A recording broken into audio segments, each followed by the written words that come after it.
ദൈവനാമത്തിന് മഹത്വം ഉണ്ടാകട്ടെ. ആരാധനയോടുള്ള ബന്ധത്തിൽ ഉൽപ്പത്തി പുസ്തകം 3-ാമത്തെ അധ്യായം അതിൻ്റെ 11-12 വാക്യങ്ങൾ വായിക്കാൻ ആഗ്രഹിക്കുന്നു. ഉൽപ്പത്തി പുസ്തകം 3-ാമത്തെ അധ്യായത്തിന്റെ 11-12 വാക്യങ്ങൾ.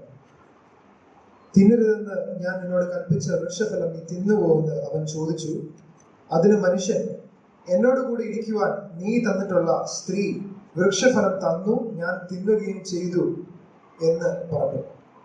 നമുക്ക് എല്ലാവർക്കും വളരെ ഫെമിലിയർ ആയിട്ടുള്ള ഒരു പോർഷനാണിത്. ദൈവം ചോദിക്കുന്ന, യഹോവയായിരിക്കുന്ന ദൈവം ചോദിക്കുകയാണ്, തിന്നരുതെന്ന് ഞാൻ പറഞ്ഞ വൃക്ഷം നീ തിന്നുവോ?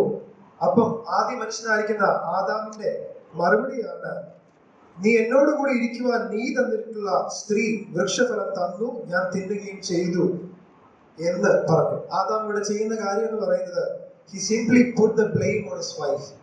കുറ്റം മുഴുവനും വളരെ എളുപ്പത്തിൽ തന്റെ ഭാര്യയായിരിക്കുന്ന ഹവ്വയിലേക്ക് ഇടുകയാണ്. യഹോവയായിരിക്കുന്ന ദൈവം ചോദിക്കുന്ന ചോദ്യമാണ്, ഞാൻ തിന്നരുതെന്ന് പറഞ്ഞ കാര്യം നീ തിന്നുമോ എന്ന് ചോദിച്ചപ്പോൾ ആദാം പറഞ്ഞ കാര്യമാണ്, don't blame me but blame my wife.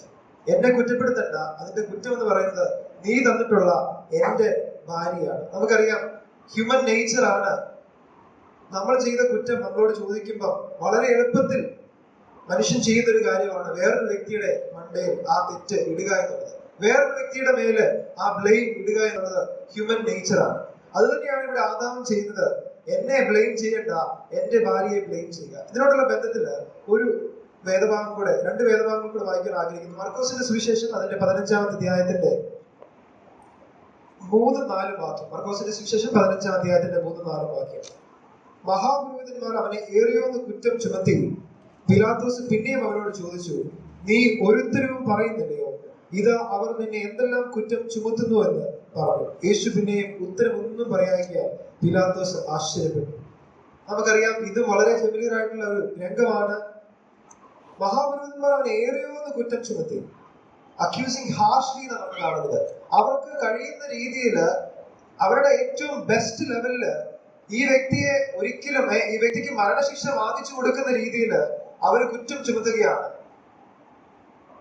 അപ്പം പൈലറ്റ് വാസ് അമേസ്ഡ്. പിലാത്തോസ് ആശ്ചര്യപ്പെട്ടു. പിലാത്തോസ് ചോദിക്കുകയാണ്, നീ ഒരുത്തരവും പറയുന്നില്ലയോ? Why are you keeping silent? Why are you remaining silent?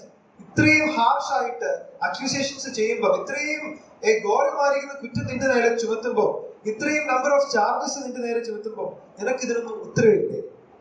5-ാമത്തെ വാക്യത്തിൽ നാം കാണുന്നുണ്ട്, യേശു പിന്നെയും ഉത്തരം ഒന്നും പറയാകിയാൽ പിലാത്തോസ് ആശ്ചര്യപ്പെട്ടു. What was Jesus doing here? കർത്താവ് എന്തായിരുന്നു ചെയ്യുന്നത്? ആദ്യ മനുഷ്യനായിരിക്കുന്ന ആദാം, നീ തിന്നരുതെന്ന് പറഞ്ഞ വൃക്ഷഫലം നീ തിന്നുമോ എന്ന് ചോദിച്ചപ്പോ he simply put the blame on his wife. Don't blame me, blame my wife. പക്ഷേ കാൽവരിയുടെ ക്രൂശില് ഒടുക്കത്തെ ആദാം ചെയ്യുന്ന കാര്യം, don't blame my bride but blame me. എന്റെ ബ്രൈഡിനെ നിങ്ങൾ ബ്ലെയിം ചെയ്യരുത്, പക്ഷേ എന്റെ മേൽ ആ കുറ്റം മുഴുവനും ചാർത്തിക്കോ. ഞാൻ കുറ്റമൊന്നും ചെയ്തിട്ടില്ലെങ്കിലും he was sinless, അവനിൽ കുറ്റമൊന്നുമില്ല. നമ്മൾ എഫേസ്യ ലേഖനം 5-ാം അധ്യായത്തിന്റെ 27-ാമത്തെ വാക്യത്തിലേക്ക് വരുമ്പോൾ, കറ ചുളുക്കം മുതലായതൊന്നുമില്ലാതെ സഭയെ ശുദ്ധിയും നിഷ്കളങ്കയുമായി തനിക്ക് തന്നെ തേജസ്സോടെ മുൻനിർത്തേണ്ടതിന് അവൻ തന്നെത്താൻ അവൾക്ക് വേണ്ടി ഏൽപ്പിച്ചു കൊടുത്തു. തന്റെ കാന്തയായിരിക്കും, തന്റെ മണവാട്ടിയായിരിക്കുന്ന സഭയ്ക്ക് വേണ്ടി he was willing to take the blame. നമ്മൾ ആദ്യം വായിച്ച സങ്കീർത്തനത്തിൽ കേട്ടു, അവൻ ചാഞ്ഞു വന്നപ്പോൾ അവൻ ചെയ്ത കാര്യം എന്ന് പറയുന്നത് he remained silent. തനിക്കെതിരെ ചെയ്ത ചാർജസ് ഒന്നും അവൻ ഉത്തരവില്ലായിരുന്നു.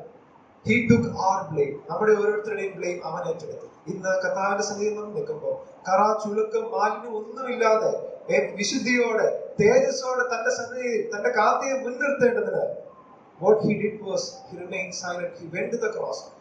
ആദ്യത്തെ ആദാം തന്റെ വൈഫിന്റെ മേൽ ആ ബ്ലെയിം ഇട്ടപ്പോ, last Adam he went to the cross, took the blame for us and died on the cross. ഇന്ന് വളരെ സന്തോഷത്തോടെ നമ്മുടെ ഓരോരുത്തരുടെയും ബ്ലെയിം ഏറ്റെടുത്ത് നമുക്ക് വേണ്ടി മരിച്ച ആ കർത്താവിനെ നമുക്ക് ഓർക്കാം. ഇത് മാത്രമല്ല, ഒരിക്കൽ തന്റെ ജഡ്ജ്മെന്റ് ത്രോണിന്റെ മുമ്പിൽ മനുഷ്യരെല്ലാവരും നിൽക്കുമ്പോൾ man will not be able to put the blame on others. വേറൊരു വ്യക്തിയുടെ മണ്ടയിലും ബ്ലെയിം ഇടാനായിട്ട് യാതൊരു ഓപ്ഷനും ഉണ്ടാകത്തില്ല. പക്ഷേ നമുക്ക് ഇന്ന് കർത്താവ് നമ്മുടെ ബ്ലെയിം ഏറ്റെടുത്തുകൊണ്ട് വളരെ സന്തോഷത്തോടെ നമുക്ക് ഇവിടെ ഇരിക്കാൻ സാധിക്കും. അത് മാത്രമല്ല, നിത്യയിൽ ചെല്ലുമ്പോഴും ആനന്ദത്തിന്റെ സന്തോഷത്തിന്റെ ഒരു അവസ്ഥയിലേക്ക് നമുക്ക് പ്രവേശിക്കുവാൻ സാധിക്കും. നമുക്ക് വേണ്ടി ഈ കുറ്റങ്ങൾ ഏറ്റെടുത്ത, നമുക്ക് വേണ്ടി ആ ബ്ലെയിം ഏറ്റെടുത്ത് നമ്മളെ വിശദീകരിച്ച ആ കർത്താവിനെ നമുക്ക് ഓർക്കാൻ, ആരാധിക്കാം. അവിടെ നാം മാത്രം മാറാകട്ടെ.